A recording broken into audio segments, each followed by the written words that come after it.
invite Smt.Meenakshi Lekhi. It is not for the versatility that she has or she brings to table, but the power that she emulates. I think you need a special power to sit beside her, because listening to her stories, any child, any girl, any woman, under any circumstances, I think will just wake up and say, I can do it. Thank you, madam. Thank you so much for coming. And our guest of honor, Dr. Neeraj, all the way from Palau. Oh, no, from Delhi, right? Not from Delhi. But he is the honorary consul from Palau. A very, very humble gentleman. Anytime in India. We hardly met about 3 or 4 times. But again, another powerful soul who is just wanting to change his country. The fire, the thirst,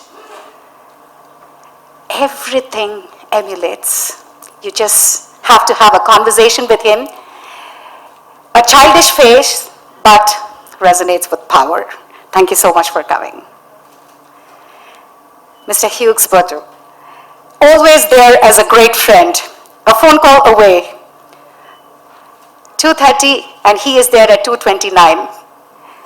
Such a punctual gentleman, always with a good smile, taking his country forward.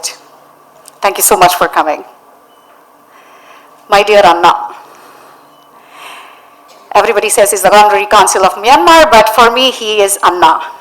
Always there for his sister, any time of the day. Sulluma, I'm just a phone call away. A gentleman who is known for woman empowerment. The entire South India speaks of his generosity and philanthropy. Mr. Mike Muralidharan, thank you so much for coming. A Kargil hero. We'll have bullets, as souvenirs. We have souvenirs like shot glasses and everything, but he has all bullets. Tama, my Perima and Peripa. Thank you so much. All these little children standing here, without whom this frontier is absolutely fragile. They are my pillars. Thank you so much for being there. This is more like a gratitude because I know it's a welcome speech, but I could not hold myself but thank all my dear friends. If I have to name, I can just go on with the list. Thank you, all of you, for coming here at such a short notice. Why Fragile Frontiers? Started off as a kid looking up at space when Rakesh Sharma went up in Soyuz. I was at school, St. Francis. We didn't know anything about space. We didn't know anything about a space shuttle. We didn't know about anything to do with STEM.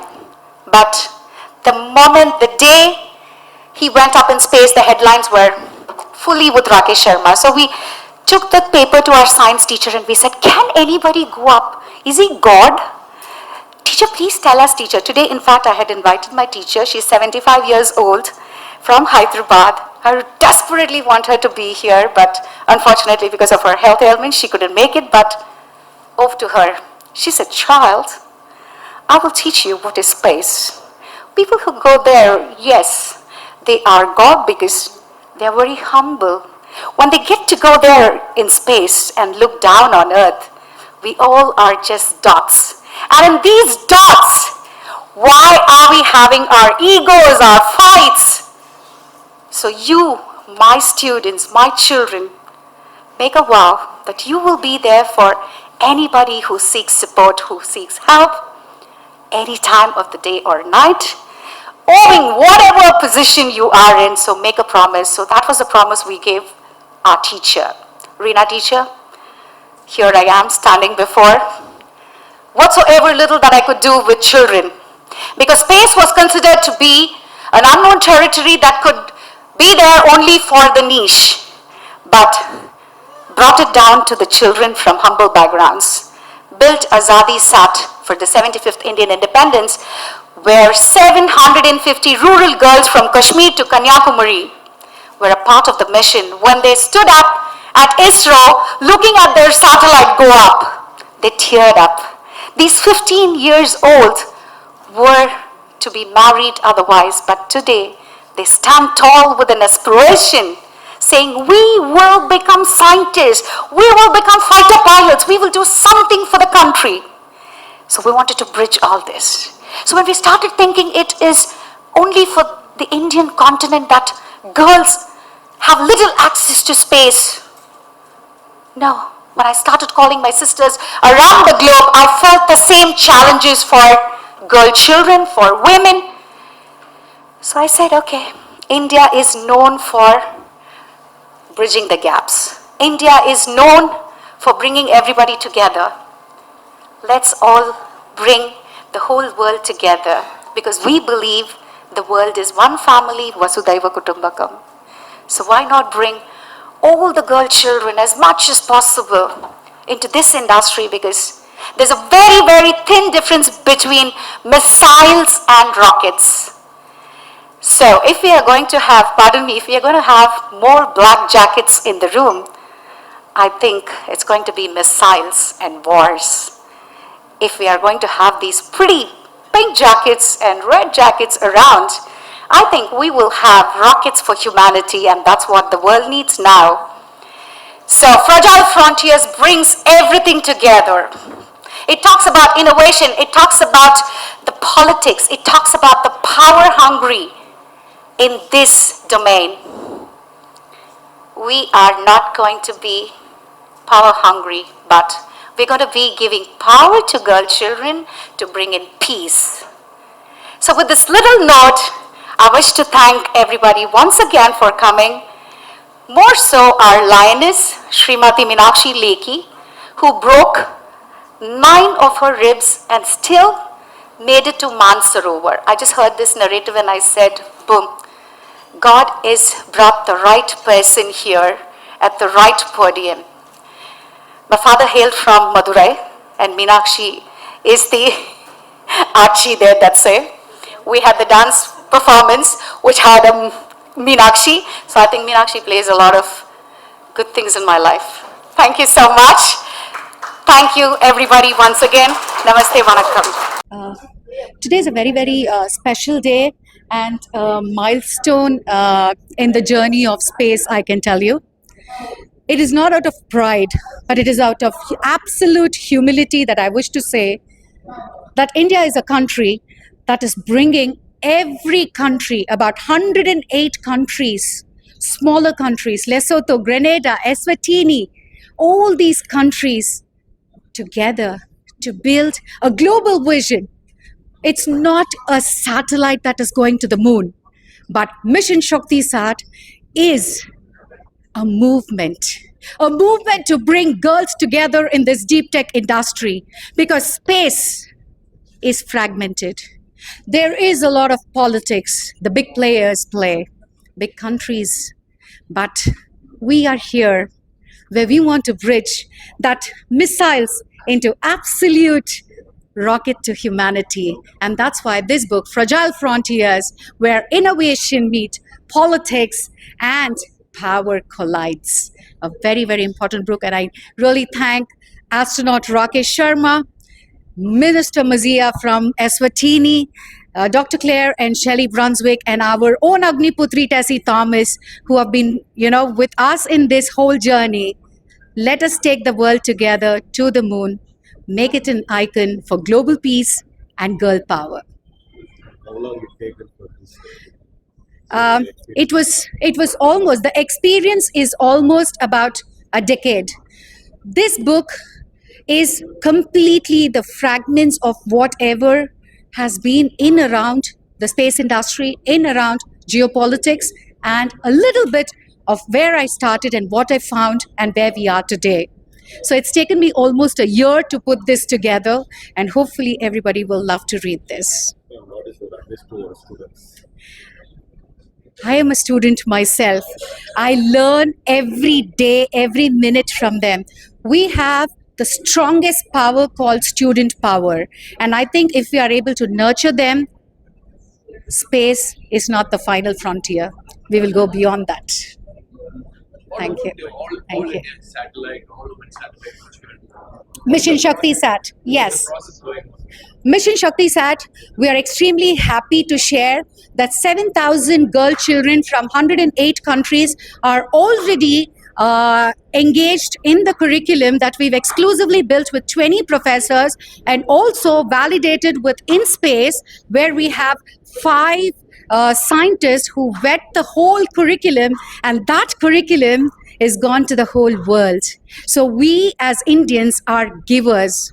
Right from the Nalanda University, the education that we spread is absolutely knowledgeable, enriching, and free of cost. So Mission Shakti Sat is a movement to bring everybody together, put up one satellite, no, to put up one hope for girl children and bring peace to the world. When we are expecting to launch this? Well, we are going to be handpicking one girl child from each country, from 108 countries, going to bring them here on 21st of August, where we will be celebrating this year's National Space Day on August 24th proudly with 300 global citizens who come here to build the satellite, one to the LEO orbit and one to the moon, where the LEO is going to be sent on International Girl Child Day, which is a huge request that the entire globe is making to our Honorable Prime Minister. So hope we will be launching it on October 11th. Thank you so much. Thank you. Thank you. Thank you so much. No, I'm very grateful to Srimathy ji because when she's talking about fragmented frontiers, we know that across the globe geopolitics is fragmented completely, but instead of competition, there are some powers like India who believe in not competition but collaboration and cooperation.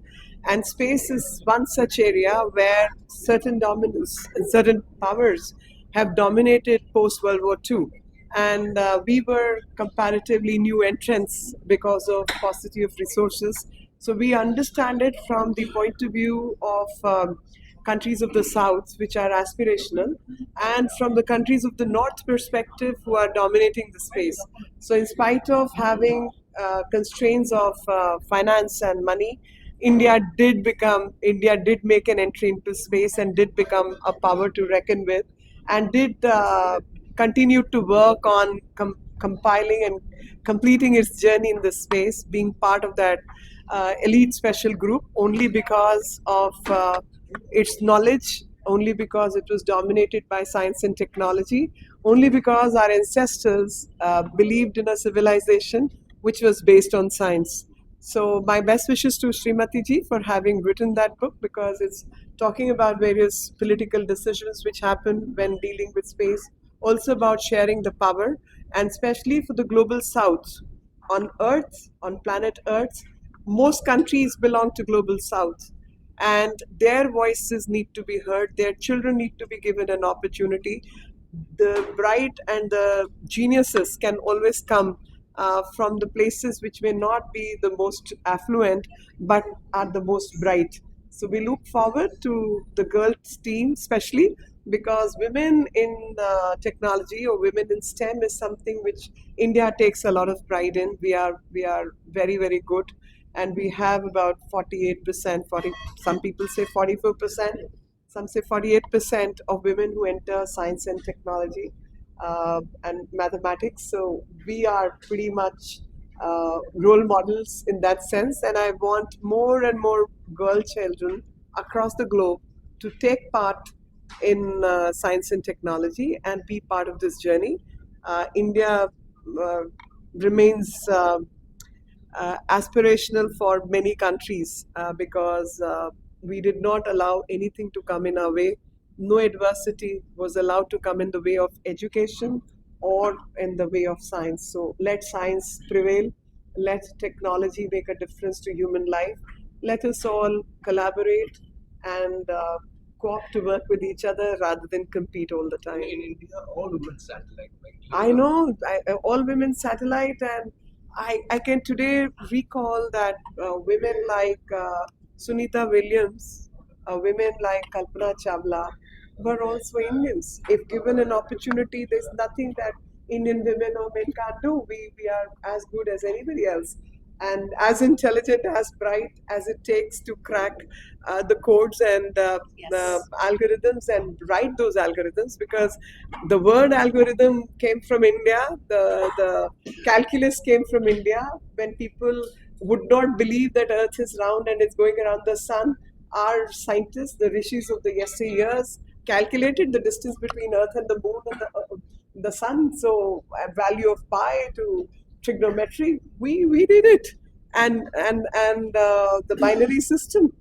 If this science was not there, I don't think any move could have been made to the space. So India has a lot to take pride in Indian knowledge system, especially mathematics and science. So let's continue to take that pride and don't become vain in that pride, but that pride should inspire us to do still better and be who we are, and take India where India deserves to be, and create an India which is a developed nation by 2047.